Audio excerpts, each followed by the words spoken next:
যেটা যেটা হয় যে মিরাজ কিন্তু অন্য দুইটা ফরম্যাটেও খেলে। ও যখন টেস্ট খেলে তখন এক ধরনের অ্যাপ্রোচ থাকে ব্যাটিংয়ে, এক ধরনের প্রিপারেশন নিতে হয়। ও যখন ওয়ানডে খেলে তখনও কিন্তু ইটস এ ডিফারেন্ট ফরম্যাট, তো খেলার অ্যাপ্রোচ ডিফারেন্ট একটা।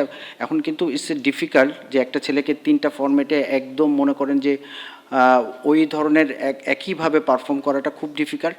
তো কেন তিনটা ফরম্যাটের খেলাটাই তিন রকম, মাইন্ডসেট বলেন, খেলার অ্যাপ্রোচ বলেন, বা শর্টসের রেঞ্জ বলেন, এগুলো সবই আলাদা আলাদা।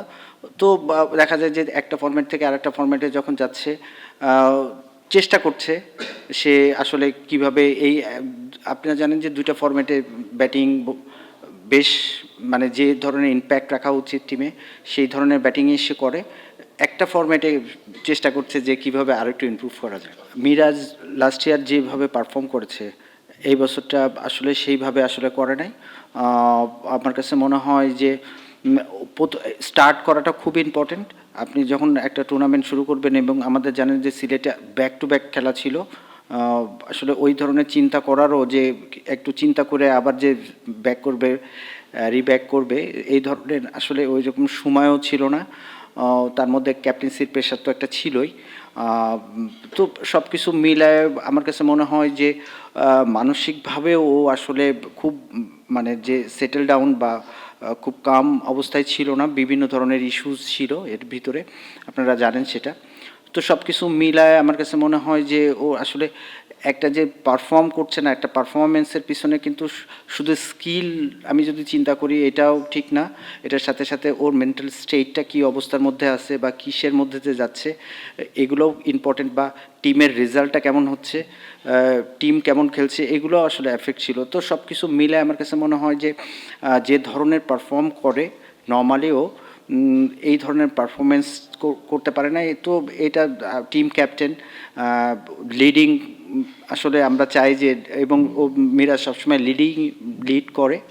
তো আমাদের কাছে এটাও একটা মনে করেন যে যেহেতু ওর পারফরমেন্সটা ওই রকম ছিল না, তো এটা একটু আমাদের জন্য একটু ইয়ে ছিল। অবশ্যই চেঞ্জেবল ছিল। আমার কাছে মনে হয় যে আজকের উইকেটটা ভালো ছিল।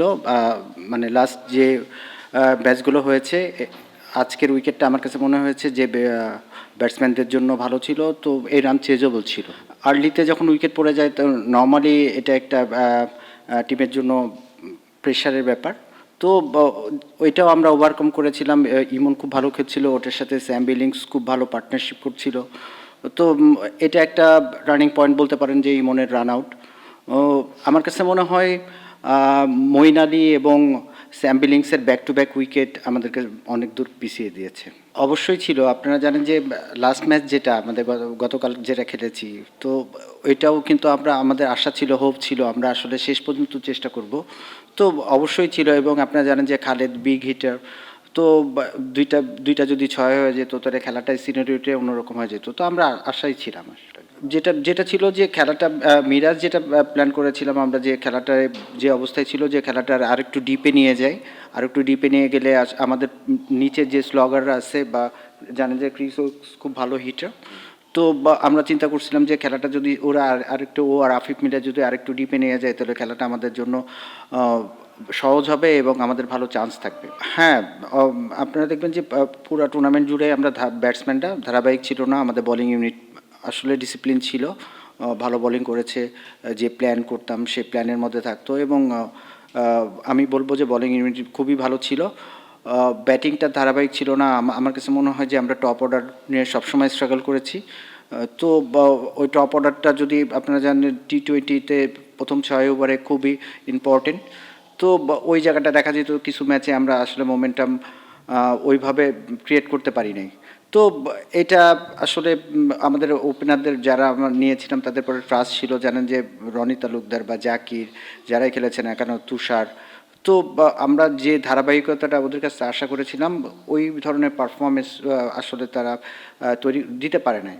তো এটাও আমাদের জন্য একটু মানে প্রত্যেকটা ম্যাচে আমাদের জন্য একটু চ্যালেঞ্জিং ছিল। কেন জানেন যে আর্লি উইকেট পড়ে গেলে আসলে রিবিল্ড করাটা প্রত্যেক ম্যাচে মিডল অর্ডারদের জন্য একটু ডিফিকাল্ট হয়ে যায়। তো এই জায়গাটা আমার কাছে মনে হয় যে আমরা একটু ব্যাকফুটে ছিলাম।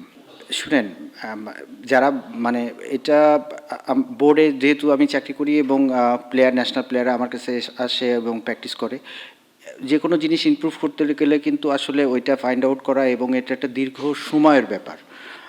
একটা টুর্নামেন্টের ভিতরে আসলে ইটস এ ডিফিকাল্ট, কারো টেকনিক্যাল কোনো অ্যাডজাস্টমেন্ট থাকলে বা কোনো এরিয়াতে আসলে ইমপ্রুভ করতে হলে তার আলাদা করে প্র্যাকটিস করাইতে হয় এবং অনেক সময় সাপেক্ষ ব্যাপার। তো এইটা, এবং এবার জানেন যে বিপিএল ১ মাসের মধ্যে আসলে খুবই ব্যাক টু ব্যাক ম্যাচ ছিল, তো এই ধরনের কাজ করাটা খুবই ডিফিকাল্ট, স্পেশালি ব্যাটিংয়ে। তো আসলে কথা হয়েছে, কিছু জায়গা আমরা চিন্তাভাবনাও করছি যে আসলে এরপর পরে যখন প্র্যাকটিসগুলো করব আমরা বোর্ডের আন্ডারে যেসব প্র্যাকটিসগুলো হবে সেই জায়গাতে আমরা আসলে কিভাবে প্র্যাকটিস করলে ও এই ফরম্যাটটা আরও ভালো খেলতে পারবে সেই বিষয়ে কথা হয়েছে। এখন পরবর্তীতে আমরা আসলে এই জায়গাগুলো কাজ করব।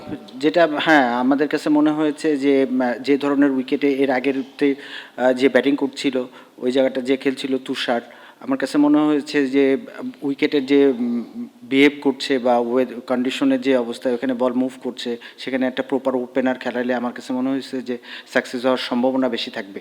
তো আসলে সব কিছুই অনুমান নির্ভর, সব চিন্তা করে আসলে করা হয়, ফেল করলে তো ফেল করলো বা সাকসেস হইলো, তো এটা আসলে ওইভাবে চিন্তা করে জাকিরের ইনক্লুশন। নর্মালি আমরা যখন খেলা শুরু করি তখন প্রথমে সবারই যেটা থাকে যে আমরা আসলে কোয়ালিফায়ারে আসবো এবং ভালো অবস্থা থেকে আসলে শেষ করবো। কোয়ালিফায়ার ম্যাচ যখন শুরু হয়ে যায় তখন কিন্তু আসলে প্রত্যেকটা ম্যাচই আসলে একটা আলাদা ম্যাচ। প্রিভিয়াসের যে ম্যাচগুলো আছে ওইগুলোর সাথে আসলে এটার কোনো কম্পেয়ার করা যায় না।